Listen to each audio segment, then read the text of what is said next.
But because rowing is best served when you're blending the edges of each aspect of the rowing strokes, legs, body, arms, arms, body, legs, we don't quite ever get the body forward enough that we're lengthening the hamstrings before the knees start to rise on the recovery.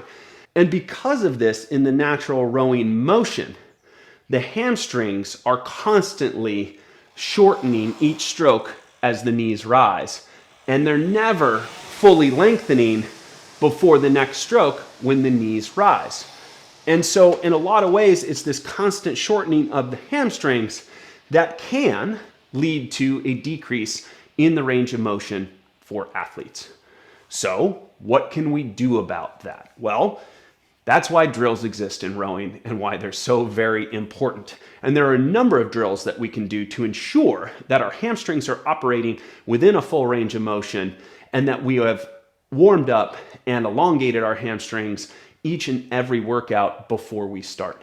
One of the best drills to work on relaxing and lengthening our hamstrings is through the body and arms. And it's just as it sounds. The legs are going to stay nice and straight.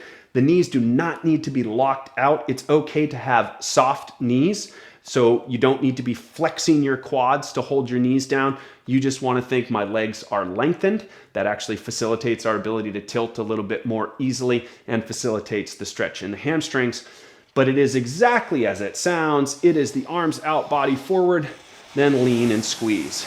And so what we're looking to do here is to tilt from our hips and each stroke lean just a little further than we would in normal rowing. So you can see I'm exaggerating that tilt forward with the body, each stroke as I come forward. And so this drill is great for lengthening and strengthening range of motion through the hips, through the hamstrings, making sure that we're staying nice and long, continuing to improve that range of motion and our ability to reach forward. This is way further forward than I would reach in a normal rowing stroke. But for the purpose of the drill, for the purpose of warming up and elongating our hamstrings, it's a nice, active, and dynamic warm-up.